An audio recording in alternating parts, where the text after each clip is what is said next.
সঙ্গীতের পরে আসলে কোনো আলোচনা মানে বিধে হল না। মানে সঙ্গীত এবং আলোচনা দু ধরনের। এমনকি কাজী নজরুল ইসলাম উপস্থিত থাকলে সবাই তার কাছে সঙ্গীতই শুনতে চাইতেন।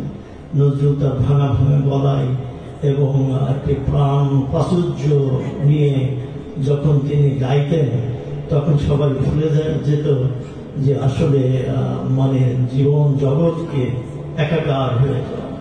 তবুও জানি না যে এই মানে প্রসঙ্গ নজরুল সঙ্গীতের এই দীর্ঘ সময় অতিবাহিত হয়েছে। আমাকে এখানে আমন্ত্রণ জানানো হয়েছে।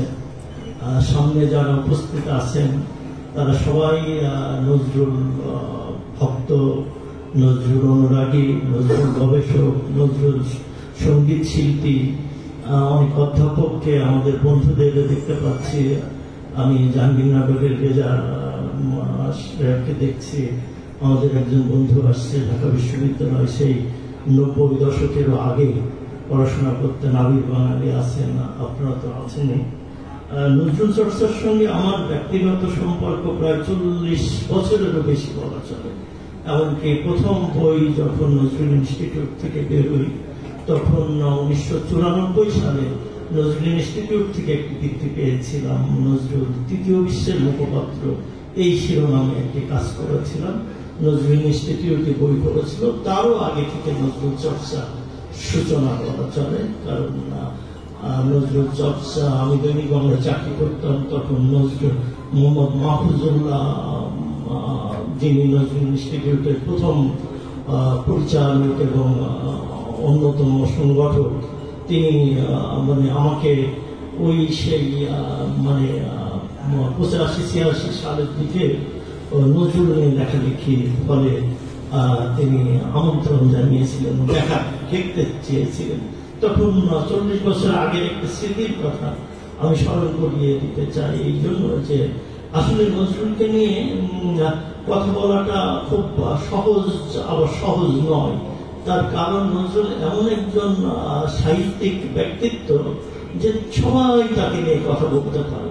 যিনি কখন স্কুলে যাননি তিনিও পারেন, এবং যিনি বিশ্ববিদ্যালয় পরিমণ্ডল পার হয়েছেন তিনিও হয়তো পারেন না। তার কারণ হল নজরুল একটি গণ উচ্চারণের সঙ্গে যুক্ত একজন ব্যক্তি, এবং যিনি কবি বা সাহিত্য কেমন করে তাকে বিবেচনা করা যাবে সেটা নিয়ে খুবই জটিলতম একটি ব্যাপার। তার কারণ আমি সবসময় বলি যে নজরুলকে আমি আসলে একটি দার্শনিক জায়গা থেকে দেখেছি। সাহিত্যের জায়গায় তো নজরুল আমি নিশ্চয়ই এখন বিদ্রোহী কবিতা লিখবো না, বা নজরুল যা লিখেছেন তা আর এখন আর আমার জন্য তো প্রাসঙ্গিক না। এমনকি যদি লক্ষ্য করেন তাহলে দেখবেন যে নজরুল বাংলাদেশ বলে যে একটি দেশ আছে আমরা যেখানে বসে আছি, কিংবা পাকিস্তান বলে একটি দেশ হয়েছিল, নজরুলের কাছে কোনো অর্থ ছিল না।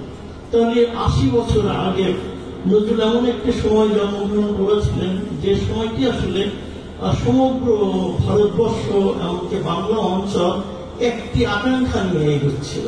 সে একটি আকাঙ্ক্ষা হলো একটি উপনিবেশিক শাসনের বিরুদ্ধে নজরুলের যে যাত্রা, সেই যাত্রাতে তিনি এমন একটা মানব সমাজ দেখতে চান যে সমাজে কোনো মানে একটি স্বাধীন একটি দেশ গড়ে উঠবে, যে দেশে বৈষম্য নেই, যে দেশে নারী পুরুষের পার্থক্য নেই, দরিদ্র অত্যাচার কম, এমনকি হলো যে ধর্মের যে বিভেদ। কিন্তু নজরুল ধীরে ধীরে ক্রমান্বয়ে আসলে অনেক ভাগে বিভক্ত হয়ে পড়েছে। অর্থাৎ আমরা কিন্তু নজরুলের সময়, নজরুল একটু ভালো সময় জন্মগ্রহণ করেছিলেন। আমরা যদি লক্ষ্য করি তাহলে দেখব যে আমরা কিন্তু একটি জটিল সময় জন্মগ্রহণ করেছি। তার কারণ হলো নজরুলকে আমরা ধারণ করতে চাই বটে, কিন্তু নজরুল বহু পক্ষে বিভক্ত। তাহলে নজরুল কি করেছিলেন? নজরুলের প্রথম যে কাজটি ছিল সেটি হলো আত্ম উদ্বোধনের যে জায়গা, যে মানে সহসা আমারে চিনি আছি, আমার খুলিয়া গিয়াছে সব, কিংবা আমি বেদুইন, আমি চেঙ্গিস, আমি আপনার ছাড়া কারো কবি না কবি। এই যে ব্যক্তিক এবং সামষ্টিক যে সম্মিলন, এই সম্মিলনের জায়গায় নজরুল হলো আমাদের সময়ে এমন একজন ব্যক্তিত্ব, যে ব্যক্তিত্বকে আমরা নানাভাবে বিভক্ত করব, বিভক্ত করার পরে নজরুলকে আমরা কিভাবে আমাদের করে দেখব। আমাদের করে দেখার ক্ষেত্রে যেমন বলা হয় যে এখন একটা প্রশ্ন আমরা বলি যে নজরুল কি করেছিলেন, সেটা নিয়ে আমি একটি কথা বলি যে এই বছরে মানে গত সপ্তাহে গেছে অমর কথা শিল্পী শরৎচন্দ্রের 150তম জন্মবার্ষিকী। তো আমরা জানি যে শরৎচন্দ্র যখন শ্রীকান্ত লিখছেন, শ্রীকান্ত প্রথম পর্বে একটি বাক্য আছে যে বাঙালি এবং মুসলিম ছাত্রদের ফুটবল ম্যাচ। এখন আমরা কিন্তু এটা নিয়েই একটি সমাধান করতে পারি। এটা হলো 1917 সালে, মাথায় রাখতে 1917 সালে যখন বলা হচ্ছে যে বাঙালি এবং মুসলিম ছাত্রদের, শরৎচন্দ্র বলছেন যে এই মুসলিম আসলে মূলত তারা অবাঙালি ছিল। শরৎচন্দ্র নিজের জওয়ানিতে শরৎচন্দ্র বলছে মুসলিম তারা অবাঙালি ছাত্র ছিল। তখন তো এমন হতোই অবাঙালি এবং মুসলিম, কিন্তু প্রশ্ন হলো সেখানে না। প্রশ্নটি হলো যে তখন বাঙালি মুসলমানও কি নিজেদেরকে বাঙালি বলে পরিচয় দিতে স্বচ্ছন্দ বোধ করতেননি। অর্থাৎ তখনও নজরুল আসে নাই এমন একটি সময়ে, যে সময়ে এমন কোন প্রতিনিধি নাই যে প্রতিনিধি আসলে বৃহত্তর সমাজের মধ্যে একটি সম্মিলন বা যোগাযোগ ঘটাবে।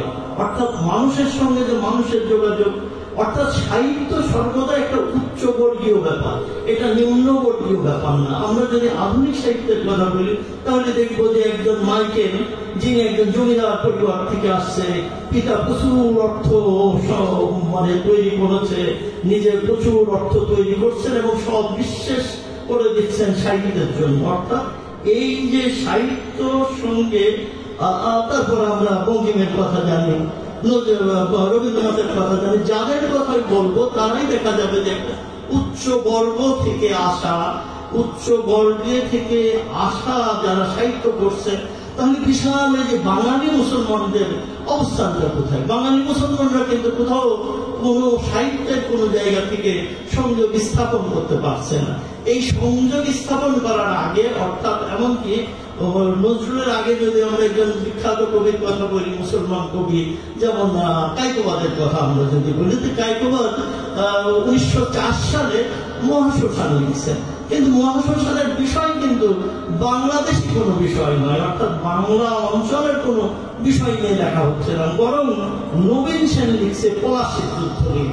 অর্থাৎ এই পলাশীর যুদ্ধ নিয়ে লেখার ফলে নবীন সেনের কিন্তু তার মানে যেটাকে বলে অবসর ভাতা আটকে যাচ্ছে, তার পুস্তক থেকে তাকে বাদ দেওয়া হচ্ছে, ব্রিটিশ সরকার কিন্তু বাদ দিচ্ছে। অর্থাৎ যে বাঙালি জাতীয়তাবাদ বা বাংলাদেশি জাতীয়তাবাদ পূর্ববঙ্গে মুসলমানদেরকে সম্পৃক্ত করার জন্য নজরুল এসে যেটা যোগাযোগটা ঘটিয়ে ফেললেন হঠাৎ করে 1920 সালের পরে, বা ধরেন এই যখন কেবলই সাতির আরব লিখছেন, কিংবা দানি মুখে সারি গান লা সারি কাল্লা, মানে একই সঙ্গে মানে ইসলাম, মুসলিম, হিন্দু সংস্কৃতি, সকল সংস্কৃতির একটা সম্মেলন ঘটিয়ে ফেলছেন।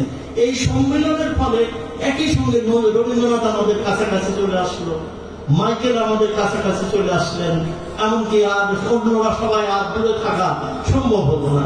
এই দূরে থাকা যখন আর সম্ভব হলো না, তখন কিন্তু আমরা দাবি করতে থাকলাম যে আমরাও বাঙালি বা বাংলা ভাষা বা বাঙালি বা পূর্ববঙ্গীয় যে মুসলমানের যে একটি অংশ আছে, সেটা রবীন্দ্রনাথ স্বীকার করে নিলেন। সেটা অন্যরা, এমনকি আমরা দেখছি যে নজরুল এমন একটি সর্বগ্রাসী প্রতিভা, যখন জীবনানন্দ দাশের মতো যিনি একজন কবি, তিনিও কিন্তু নজরুলকে উপেক্ষা করতে পারেননি। অর্থাৎ তার যে 1927 সালে যখন ঝরা পালক বেরোচ্ছে, একই বছরে জন্মগ্রহণ করেছে, তিনিও কিন্তু লিখছেন জয় মানবের জয়, কোটি কোটি বুকে কোটি ভগবান আঁকি মেলে থেকে হয়।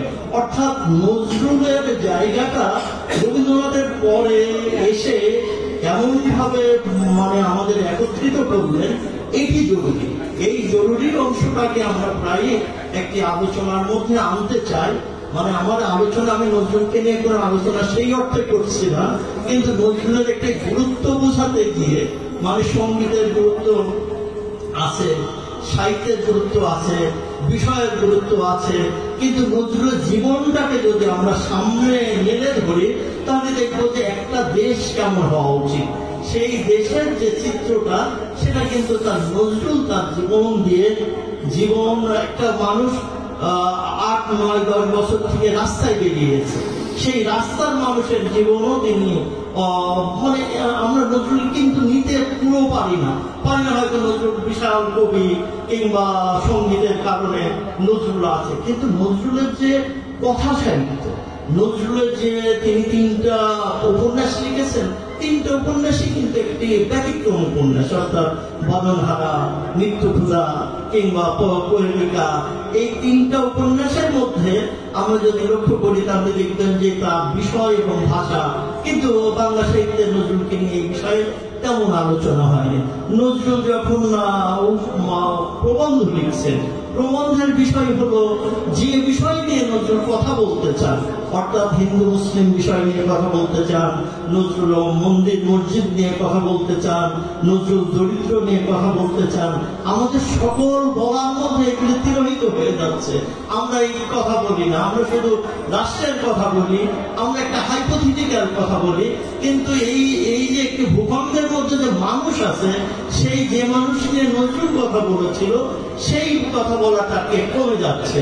আমরা যদি নজরুলকে এই চর্চার মধ্যে আনি তাহলেই আমরা বুঝতে পারবো যে নজরুল কিন্তু এখনো কিন্তু আমাদের দেশের প্রায় 3 কোটি লোক দরিদ্র সীমার নিচে আছে।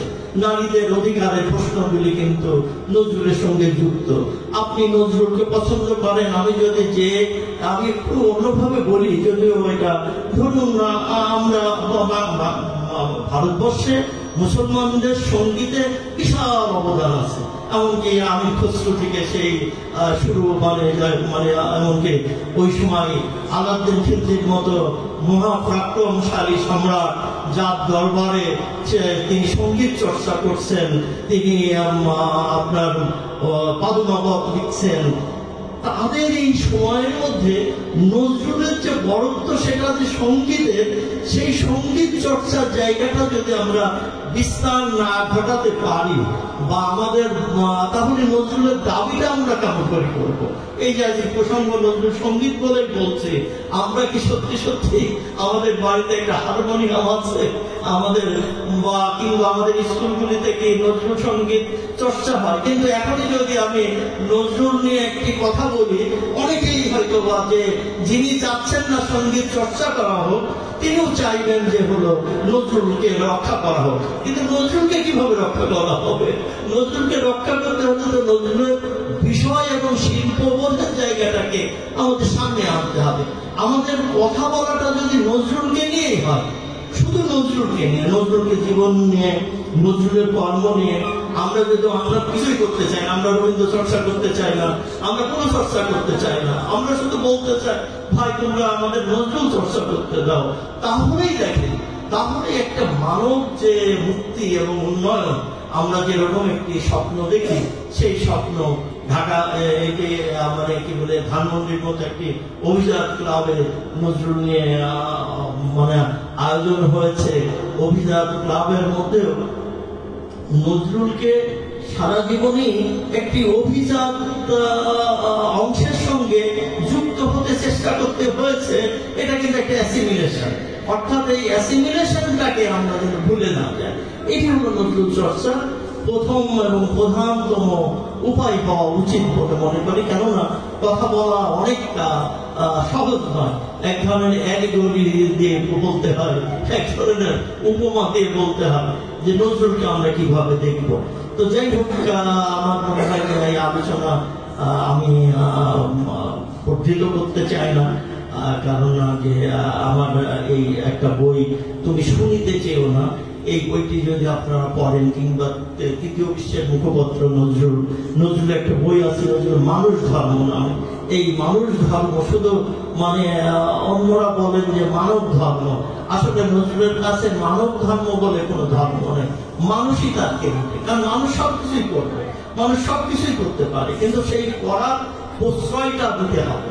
এই প্রশ্রয়টা দিলে আমরা জাতি হিসাবে, আমাদের সংস্কৃতি হিসাবে, এমনকি নজরুল্লাহ নানা রকম চর্চা করেছেন, সেটার সঙ্গে সঙ্গে তো মানে বিশ্ব জগৎটাকে দেখবো মানে কি হাতে মুঠো করে।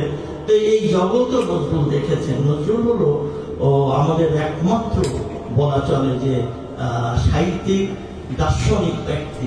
কেননা নজরুলের আর কোনো আকাঙ্ক্ষার ব্যাপার ছিল না যে আজকের কবি আমি ভাই, ভবিষ্যতের নয় নবী, কবি অকবি যাহা বড় মরে, মুখ বোঝে তার শৈশবী। কবি হওয়ার জন্য নজরুল আসলে জন্ম হয়নি, কিন্তু নজরুল কবি হয়ে গিয়েছেন। কবি হয়ে গিয়েছেন, সেই কবিত্বকে আমরা সামনে এগিয়ে নিয়ে যেতে চাই। তো সবাই ভালো থাকবেন। আবারও কোনো এক সন্ধ্যায় দেখা হবে। আর আমাদের রফিক সুলাইমান খুবই উদ্যোগী মানুষ, তিনি বলেছেন যে আমার চরনিকেতন একটি যে প্রতিষ্ঠান আছে সেখানেও আপনাদের আমন্ত্রণ থাকলো। আপনারা যদি একবার এই ধানমন্ডি অভিজাত এলাকা থেকে গ্রামের এলাকায় আসেন, সেখানে থাকা, সাহিত্য চর্চা, একদিন গান করা, এমনকি সেখানে একটা চুরুলিয়া তলা আছে, এমনকি জোড়াসাঁকোতলাও আছে, চুরুলিয়া তলা নেই, জোড়াসাঁকোতলাও আছে। তো সবাইকে আমন্ত্রণ থাকলো, নজরুলীয় আমন্ত্রণ থাকলো, কারণ আমাদের জীবন নজরুলময় হবে।